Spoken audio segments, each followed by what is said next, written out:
이 새벽 우리에게 주신 하나님 말씀은 열왕기상 14장 1절에서 20절까지의 말씀입니다.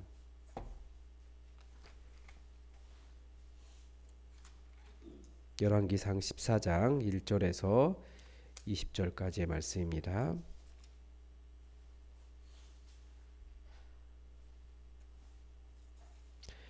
우리 하나님의 말씀을 다 함께 받들어 읽겠습니다. 그때에 여로보암의 아들 아비야가 병든지라. 여로보암이 자기 아내에게 이르되 청하건대 일어나 변장하여 사람들이 그대가 여로보암의 아내임을 알지 못하게 하고 실로로 가라. 거기 선지자 아이야가 있나니 그는 이전에 내가 이 백성의 왕이 될 것을 내게 말한 사람이니라. 그대의 손에 떡 10개와 과자와 꿀 한 병을 가지고 그에게로 가라. 그가 그대에게 이 아이가 어떻게 될지를 알게 하리라. 여로보암의 아내가 그대로 하여 일어나 실로로 가서 아이야의 집에 이르니 아이야는 나이가 많아 눈이 어두워 보지 못하더라. 여호와께서 아이야에게 이르시되 여로보암의 아내가 자기 아들이 병 들었으므로 내게 물으러 오나니 너는 이러이러하게 대답하라. 그가 들어올 때에 다른 사람인 채 함이니라. 그가 문으로 들어올 때에 아이야가 그 발소리를 듣고 말하되 여로보암의 아내여 들어오라. 내가 어찌하여 다른 사람인 채 하느냐. 내가 명령을 받아 흉한 일을 내게 전하리니 가서 여로보암에게 말하라. 이스라엘의 하나님 여호와의 말씀이 내가 너를 백성 중에서 들어 내 백성 이스라엘의 주권자가 되게 하고 나라를 다윗의 집에서 찢어내어 내게 주었거늘 너는 내 종 다윗이 내 명령을 지켜 전심으로 나를 따르며 나 보기에 정직한 일만 행하였음과 같지 아니하고 내 이전 사람들보다도 더 악을 행하고 가서 너를 위하여 다른 신을 만들며 우상을 부어 만들어 나를 노엽게 하고 나를 내 등 뒤에 버렸도다. 그러므로 내가 여로보암의 집에 재앙을 내려 여로보암에게 속한 사내는 이스라엘 가운데 매인자나 노인자나 다 끊어버리되 거름더미를 쓸어버림 같이 여로보암의 집을 말갛게 쓸어버릴지라. 여로보암에게 속한 자가 성읍에서 죽은즉 개가 먹고 들에서 죽은즉 공중의 새가 먹으리니 이는 여호와께서 말씀하셨음이니라 하셨나니 너는 일어나 내 집으로 가라. 내 발이 성읍에 들어갈 때에 그 아이가 죽을지라. 온 이스라엘이 그를 위하여 슬퍼하며 장사하려니와 여로보암에게 속한 자는 오직 이 아이만 묘실에 들어가니니 이는 여로보암의 집 가운데에서 그가 이스라엘의 하나님 여호와를 향하여 선한 뜻을 품었음이니라. 여호와께서 이스라엘 위에 한 왕을 일으키신즉 그가 그 날에 여로보암의 집을 끊어 버리리라. 언제냐 하니 곧 이제라. 여호와께서 이스라엘을 쳐서 물에서 흔들리는 갈대같이 되게 하시고 이스라엘을 그의 조상들에게 주신 이 좋은 땅에서 뽑아 그들을 강 너머로 흩으시리니 그들이 아세라 상을 만들어 여호와를 진노하게 하였음이니라. 여호와께서 여로보암의 죄로 말미암아 이스라엘을 버리시리니 이는 그도 범죄하고 이스라엘로 범죄하게 하였음이니라 하니라.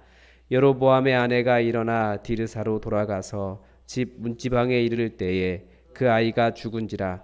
온 이스라엘이 그를 장사하고 그를 위하여 슬퍼하니 여호와께서 그의 종 선지자 아이야를 통하여 하신 말씀과 같이 되었더라. 여로보암의 그 남은 행적 곧 그가 어떻게 싸웠는지와 어떻게 다스렸는지는 이스라엘 왕 역대 지략에 기록되니라. 여로보암이 왕이 된 지 12년이라. 그가 그의 조상들과 함께 자매 그의 아들 나답이 대신하여 왕이 되니라. 아멘.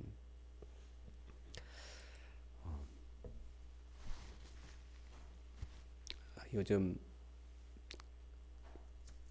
거의 매일 부르는 찬양이 하나 있습니다. 내 마음의 한 자리라고 하는 찬양입니다. 유튜브를 이렇게 보다 보니까 어떤 여자 찬양 인도자분이 정말 오열을 하면서 찬양을 하더라고요.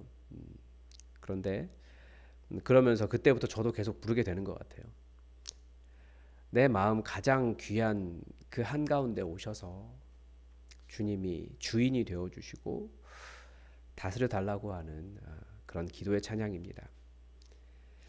이 찬양을 계속하며 기도하는 이유는 제가 목사라고 마치 거룩한 사람처럼 다른 사람에게는 어떤 속일 수 있을지 몰라도 하나님은 절대 속지 않으시고 제 마음속에서 일어나는 모든 악한 생각과 더러움을 가장 잘 아시기 때문입니다. 뿐만 아니라 아무리 목회자여도 출발점이 잘못되면 좋은 교회 경영자는 될 수 있을지 몰라도 아무리 잘해봐야 아니면 다른 사람에게 좋은 이미지를 심어줄 수 있을지는 몰라도 하나님 앞에서는 절대 제대로 된 사람이 될 수 없기 때문입니다. 그리스도인의 출발점은 예수 그리스도가 나의 주인이시다라고 하는 제대로 된 인정입니다. 사람들은 아무리 사람들의 눈에는 그것을 속일 수 있습니다. 우리는 여러 가지 방법을 통해서 그런 것들을 잘 교회 안에 고안해 왔습니다. 그러나 하나님은 절대 속지 않으시고 제 마음이든지 누구 마음 속에서 일어나든지 모든 악한 생각과 더러움을 가장 잘 아시기 때문입니다. 물론 주님 오시는 그날까지 절대 제가 하나님의 그 거룩하심에 이를 수 없다는 것도 알고 있습니다. 그리고 제가 완전한 거룩함에 이르기 위한 기도가 아니라 더욱더 주님의 은혜 안에 살아가기를 바라는, 주님이 나의 주인 되셔서 그렇게 주님의 은혜 안에 살아가기를 바라는 기도이기도 합니다. 그런데 인간이 가끔 그런 실수를 하는 거죠. 내가 하나님을 만족시킬 수 있다.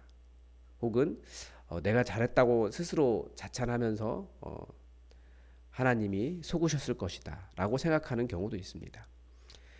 물론 하나님은 우리를 항상 기쁘게 바라보시지만 내가 하나님의 은혜에 합당한 사람이라는 교만은 내가 나를 속이는 일이고 모든 것을 아시는 하나님 앞에서 절대 정직한 태도가 아닙니다. 이 오늘 본문에 보면 하나님을 속이려고 했던 사람이 나옵니다. 그러나 하나님은 절대 속지 않으시는 것을 다시 한번 볼 수 있습니다. 오늘 본문은 그때에로 시작합니다. 이 그때란 앞부분에 나온 그 이스라엘의 모든 비극적인 상황이 계속되는 상황에서 이런 뜻입니다. 어떤 비극이 계속되고 있습니까? 이스라엘 나라 자체는 어떤 비극이 없을 수 있어요. 그런데 하나님은 그때를 가장 안 좋게 보신 겁니다. 가장이 아니고 계속 그런 안 좋은 일이 여전히 일어나죠. 여로보암이 자신이 만든 송아지 우상으로 북이스라엘 국민들을 미혹하고 제단에 대한 심판이 예언되어 있고 또 제단에 대한 심판을 예언했던 선지자가 이제 어제 본문에 보면 길에서 죽임을 당한 그런 모든 불순종의 상황이 계속되는 그때입니다. 나라가 멀쩡해요. 그렇지만 하나님 보시기에는 멀쩡하지 않습니다. 하나님은 속지 않으시는 거죠. 겉모습이 멀쩡하다고 절대 하나님은 속지 않으십니다. 이런 모든 일이 이루어지고 있을 때 그때 여로보암이 여전히 어떤 착각을 하고 있었습니다. 자기 아들 아비야가 병이 들었습니다. 아마 죽을 만한 중병에 걸렸던 것 같습니다. 어쩌면 다음 왕위를 이을 만한 소중한 아들이었을지도 모르겠습니다. 그러니까 애가 타서 이 아들이 살 수 있을지 자기 아내에게 좀 알아보라고 그렇게 했습니다. 실로에 있는 선지자 아히야를 찾아가라 이렇게 말했습니다. 그 선지자가 자신이 왕이 될 것을 예언한 사람이었기 때문입니다. 그래서 변장을 시켰습니다. 왜 변장을 시켰겠습니까? 실로는 그 북이스라엘이 있고 그 남유다가 있고 그 경계가 베델이거든요. 실로는 베델보다 위쪽이니까 여로보암이 통치하던 지역이었다라는 거예요. 자기가 그냥 왕으로서 가도 왕비로서 가도 숨길 만한 게 없지 않겠습니까? 그래도 자기가 한 짓이 무엇인지 안 거죠. 여호와 하나님 대신에 우상을 만들어 놓고 여호와라고 부른 죄. 자신의 제단이 하나님께 미움을 받았다는 것을 알기 때문에 떳떳하지 못한 겁니다. 사람이 언제 숨습니까? 사실은 사람은 죄가 있을 때 숨습니다. 아담과 하와도 죄가 있으니 하나님께서 부르실 때 숨었습니다. 영혼은 죄가 있는 줄 알지만 생각으로는 그 죄를 인정하지 못할 때 나는 잘못이 없다고 말하면서 다른 사람 탓하기도 하지만 여전히 관계를 피합니다. 따라서 모든 것을 아시는 하나님 앞에서 사실은 그 자신의 솔직한 죄악을 직면할 필요가 있습니다. 하나님 다 아시거든요. 숨는다고 되는 것 아니고 감춘다고 되는 것 아니고 자기의 내면을 깊이 돌아보면서 하나님께 숨는 마음 없는가? 혹은 다른 사람과의 관계 속에서 그런 것이 없는가? 그걸 돌아보지 않으면 계속해서 이렇게 숨는 사람이 되어버립니다. 이 여로보암의 아내가 아이야를 찾아갔을 때 이 아이야 선지자의 나이가 많아서 앞을 보지 못했다 이렇게 말하고 있습니다. 그래도 하나님께서 이미 여로보암의 아내가 자기 아들이 병이 들었으므로 너에게 물으러 올 테니 너는 이렇게 이렇게 대답해라. 그가 들어올 때 다른 사람인 채 하고 있기 때문이다 라고 가르쳐 주셨습니다. 그래서 그가 들어올 때 아이야가 여로보암의 아내여 내가 어찌하여 다른 사람인 채 하느냐 라고 말하면서 그에게 예언을 했습니다. 흉한 일을 예언한다 라고 말씀하고 있죠. 바로 여로보암의 죄악과 그 아들의 죽음과 북이스라엘의 멸망과 여로보암 집의 멸망에 대한 말씀을 해주셨습니다. 어떤 예언은 지금 성취되는 것도 있고 어떤 예언은 300년 뒤에 이루어지는 예언도 있습니다. 그래도 하나님께서 말씀하시면 반드시 그 예언이 이루어진다라는 것을 우리는 말씀 속에서 명확하게 볼 수 있는 거죠. 이스라엘의 역사 속에서. 하나님께서 여로보암에게 주신 은혜가 정말 큽니다. 그런데 여로보암이 하나님의 그 뜻을 무시하고 더 악을 행했기 때문입니다. 그 악이라고 하는 것이 무엇이냐? 한번 생각해 볼 필요가 있는 거죠. 계속해서 나라는 멀쩡하다고요. 그러나 하나님을 제대로 섬기지 않은 것, 여호와 하나님이 자기의 주인이 제대로 되지 않은 것, 그게 하나님 보시기에 가장 큰 악입니다. 하나님께 주신 많은 복 여전히 가지고 있어요. 여로보암의 나라 멀쩡합니다. 하나님께 주신 은혜를 뭐라고 이야기합니까? 다윗의 집에서 북이스라엘을 찢어서 주셨다라는 거죠. 이건 절대 작은 일이 될 수 없습니다. 그 사랑하는 다윗에게 주신 그 하나 된 나라에서 10지파를 찢어서 주신 거예요. 이건 엄청난 것 아닙니까? 그런데 여로보암이 이 하나님의 은혜를 잊어버린 겁니다. 그러니까 자기가 잘 살아가고 있으니까 지금 아무 문제 없어요. 나라도 멀쩡하고 자기 먹고 사는데 문제 없고 다 잘 삽니다. 그런데 하나님께서 보시기에 이렇게까지 그 집안과 그 나라를 하나님께서 나라의 멸망을 예언하시는 이유는 8절에 보면 여로보암에게 원하신 일이 있었습니다. 너는 내 종 다윗이 내게 내 명령을 지켜 전심으로 나를 따르며 나 보기에 정직한 일만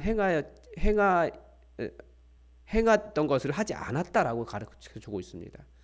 본문마다 조금 다르게 표현되어 있지만 하나님은 다윗이 전심을 다해 하나님을 사랑하고 하나님의 명령을 따른 그 삶을 원하셨다라는 거죠. 전심을 다해 하나님을 따랐던 삶. 그러나 여로보암은 자신의 삶이 좋아지니까 하나님을 잊었다라는 거예요. 오히려 9절에서 말씀하는 것처럼 내가 이전 사람들보다 더 악을 행하고, 그러니까 이스라엘에 그래도 사람들이 악을 행했지만 여호와라고 하는 우상을, 이게 여호와다, 이게 너희를 애굽에서 인도한 신이다, 송아지를 만든 왕은 아무도 없었거든요. 그전 지도자들도 그런 사람도 없었습니다. 차라리 다른 신을 섬겼지. 그러니까 여호와 하나님에 대한 엄청난 왜곡이 우상을 만들어서 이렇게 일어난 겁니다. 그래서 다른 신을 만들며 우상을 부어 나를 노엽게 하고 나를 내 등 뒤에 버렸도다. 자기를 세워주신 하나님을 신뢰하고 하나님을 의지한 것이 아니라 하나님을 이용하고 하나님의 이름을 이용하고 자기 왕권을 위해서 하나님을 사용하려고 하는 그런 반대적인 일이 일어났습니다. 그래서 하나님은 여로보암에게 속한 남자는 이스라엘의 매인자나 노인자나 다 끊어버리겠다라고 하셨습니다. 결국 아비야가 그 아들이 죽을 것을 말씀하신 거죠. 그런데 하나님은 이 아들 아비야의 죽음에 대해 독특한 말씀을 하십니다. 13절에 보면 여로보암에 속한 자는 오직 이 아이만 묘실에 들어갈 것이다. 이는 여로보암 집 가운데서 그가 이스라엘의 하나님 여호와를 향하여 선한 뜻을 품었습니다. 참 안타깝죠. 악한 집안에 살기 때문에 선한 아들이 가장 먼저 죽은 겁니다. 아마 사람들은 이 일로 인해 그 선한 아들이 왜 그렇게 일찍 죽느냐 하나님을 원망했겠지만 오히려 이렇게 멀쩡하게 죽어서 묘실에 들어갈 수 있는 것만 해도 그 집안에는 하나님의 은혜였다라는 겁니다. 그 집안에서는 그렇게 일찍 죽는 것도 큰 복이었습니다. 본문에 보면 정말 잔인한 죽음 아닙니까?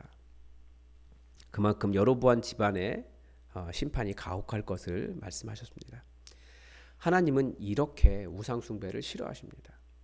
그리고 하나님을 전심으로 따르지 않고 자기에게 주어진 모든 것이 하나님의 은혜인 것을 잊고 또 하나님을 사랑하고 하나님의 계명을 따라가는 것을 무시하고 자기의 삶을 세워주신 하나님을 자꾸 내 앞에 내가 모시기보다 내 뒤로 자꾸 이렇게 무시하는 그런 것들을 하나님은 정말 싫어하십니다. 이스라엘이 우상을 숭배할 때도 그런데 착각이 있었습니다. 자신들은 우상 숭배하지 않았다고 생각했습니다. 왜냐하면 송아지상 갖다 놓고 여호와다라고 부르고 있었으니까 이 신이 우리를 애굽에서 인도하는 신이다라고 믿고 있었기 때문에 자기들은 여호와 하나님을 배신했다라고 생각하지 않았어요. 근데 그게 하나님에 대한 큰 스스로를 속이는 그런 일이었습니다. 그리고 여러 가지로 이거 우상 아니고요. 우린 여호와 정직하게 섬기고 있고요. 저희는 예배도 잘 드리고 있고요. 여러 가지 말하지만 하나님은 절대 그 사람이 정말 하나님을 전심으로 따르는가, 하나님을 전심으로 의지하고 있는가, 정말 이 사람의 마음이 예수 그리스도를 주로 모시고 있는가, 이 부분에 대해서 절대 속지 않으신다라는 겁니다. 그래서 우리 안에는 제대로 된 회심이 일어나지 않으면 사실은 열심히 하지만 하나님도 속이고 나도 속이는 사람일 수 있습니다. 근데 인간은 그런 말들과 그런 속임에 속을지 몰라도 여호와 하나님은 절대 속지 않으신다라는 것을 우리는 알 수 있습니다. 하나님을 섬길 때도 우리 안에 그런 우상을 더 잘 섬기기 위해서 하나님을 섬기는 마음이 있습니다. 돈이라는 우상을 섬기기 위해 하나님이 필요하다고 하기도 하고 명예를 위해서 하나님을 섬기기도 합니다. 목적은 다른 데 있는 거죠. 때로는 우리는 하나님이 아니라 교회를 우상처럼 섬길 수도 있습니다. 우상이 나빠서 우상이 아닙니다. 그것이 하나님의 자리를 빼앗아 가기 때문에 우상입니다. 하나님의 말씀보다 다른 것을 더 우선하기 때문에 우상인 겁니다. 가장 정직하게 하나님께 우리의 마음 자리를 드리시기 바랍니다. 사람은 속아도 하나님은 속지 않으십니다. 눈이 보이지 않는 아이야도 하나님께서 말씀하시니까 속지 않았습니다. 내 삶의 주인이 오직 여호와 하나님이시라는 것을 명확하게 인정하고 정말로 여러분의 중심, 그 주인이 변한 삶을 살아가시기 바랍니다. 오늘도 하나님의 뜻이 우리에게 이루어지기를 주기도문으로 기도하겠습니다. 하늘에 계신 우리 아버지, 아버지의 이름을 거룩하게 하시며 아버지의 나라가 오게 하시며 아버지의 뜻이 하늘에서와 같이 땅에서도 이루어지게 하소서.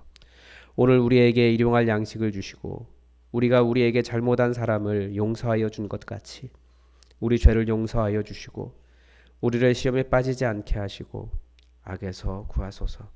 나라와 권능과 영광이 영원히 아버지의 것입니다. 아멘. 여러분, 전 세계가 전쟁의 뭐라고 할까요? 광기라고 할까요? 계속 이어지는 것 같아요. 우크라이나, 러시아 전쟁도 그렇고 푸틴은 또 최근에 자기가 우크라이나를 침략한 것이 아니다. 뭐 이런 식으로 이야기하기도 하고 전쟁을 일으키고도 전혀 그런 어떤 양심의 가책이 없고 그리고 또 이스라엘과 주변 세계에 전쟁이 일어나고 있는데 점점 전쟁이 확전될 것 같은 그런 분위기가 있습니다. 세상이 끝나갈수록 점점 그런 전쟁의 소식이 들려올 것이라고 했는데 정말 주님 언제 오셔도 이상하지 않은 그런 시대를 살아가고 있습니다. 우리는 지금 굉장히 안전하다라고 이야기하지만 사실 우리나라만큼 불안한 나라가 어디 있습니까? 더구나 미국에서는 북한에 대한 핵 선제 타격, 핵 선제 타격 이런 이야기가 나오고 있는데 또 우리나라는 약간 우리나라조차도 전쟁의 광기에 사로잡혀 있습니다. 온 세계가 좀 하나님의 평화를 아는 곳이 될 수 있도록 여러분 우리 함께 기도합시다. 그리고 오늘 그래도 우리는 2024년 교회의 사업들을 계획을 하는데 운영위원회 정책 세미나가 오전부터 오후까지 있습니다.